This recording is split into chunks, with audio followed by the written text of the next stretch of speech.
নমস্কার বন্ধুরা, paper and colour চ্যানেলে আপনাদের সবাইকে স্বাগত। আমি পৌলমী। আমার আজকের ভিডিওর বিষয় আন্তর্জাতিক নারী দিবস উপলক্ষে আয়োজিত অনুষ্ঠানে বক্তব্য।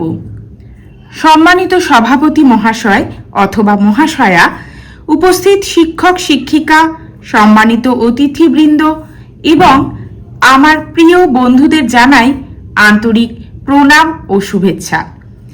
আজকের এই সুন্দর অনুষ্ঠানে আপনাদের সামনে দাঁড়িয়ে বক্তব্য রাখার সুযোগ পেয়ে আমি অত্যন্ত আনন্দিত ও গর্বিত। আজ আমরা উদযাপন করছি এমন একটি দিন যা কেবল একটি সাধারণ দিন নয়, বরং সম্মান, অধিকার এবং সমতার প্রতীক, আন্তর্জাতিক নারী দিবস। একজন নারী শুধু একটি পরিবারের সদস্য নন, তিনি একটি সমাজের শক্তি, একটি জাতির গর্ব এবং মানব সভ্যতার অগ্রগতির অন্যতম ভিত্তি। মানব সভ্যতার ইতিহাসে নারীর অবদান অপরিসীম।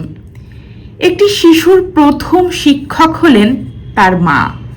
মায়ের স্নেহ, শিক্ষা, আদর্শ একজন মানুষকে জীবনের পথে এগিয়ে যেতে সাহায্য করে। তাই বলা যায় নারী জীবনের প্রথম পথপ্রদর্শক। নারী শুধু পরিবারের গণ্ডির মধ্যেই সীমাবদ্ধ নন।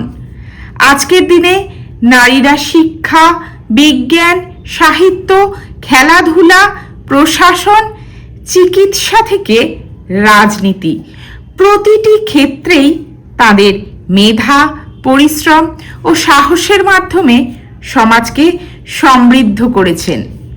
তারা আজ আত্মনির্ভরশীল, শিক্ষিত এবং সচেতন নাগরিক হিসাবে ভূমিকা পালন করছেন। ইতিহাসের পাতায় আমরা বহু মহান নারীর কথা জানতে পারি। তাদের মধ্যে অন্যতম হলেন রানী লক্ষ্মীবাঈ, সরোজিনী নাইডু, মাদার টেরেসা সহ আরও অনেকে, যাদের ব্যক্তিত্ব আমাদের অনুপ্রেরণা যোগায়। তাদের সাহস, মানবতা ও নেতৃত্ব আমাদের আজও পথ দেখায়। তবে আজও সমাজের অনেক ক্ষেত্রে নারীরা বৈষম্য, অবহেলা, সহিংসতা ও যৌন হেনস্থার শিকার হন।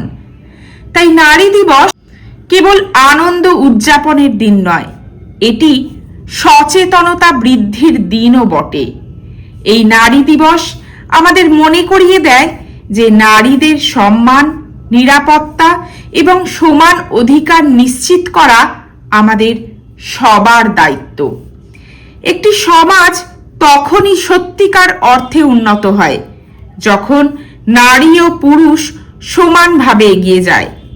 এই প্রসঙ্গে কাজী নজরুল ইসলামের সেই অমর বাণী স্মরণ করা যায়। বিশ্বে যা কিছু মহান সৃষ্টি চিরকল্যাণকর, অর্ধেক তার করিয়াছে নারী, অর্ধেক তার নর। পরিশেষে আমি বলতে চাই, নারী শক্তি, নারী সৃষ্টি, নারী জীবনের প্রেরণা। তাই আসুন আমরা সকলে প্রতিজ্ঞা করি নারীর সম্মান করব, নারীর অধিকারকে মর্যাদা দেব এবং নারী পুরুষ সমান অংশগ্রহণে একটি সুন্দর মানবিক সমাজ গড়ে তুলব। এই আশা ও বিশ্বাস নিয়ে আমি আমার বক্তব্য এখানেই শেষ করছি। সবাইকে আন্তরিক ধন্যবাদ। ভিডিওটি সম্পূর্ণ দেখার জন্য। এরকম আরো অন্য কোনো বিষয়ের উপর ভিডিও পেতে চাইলে অবশ্যই কমেন্ট করে জানান। আর ভিডিওটি ভালো লেগে থাকলে লাইক, শেয়ার এবং সাবস্ক্রাইব করতে ভুলবেন না। ভালো থাকবেন, দেখা হবে পরবর্তী কোনো নতুন ভিডিও নিয়ে।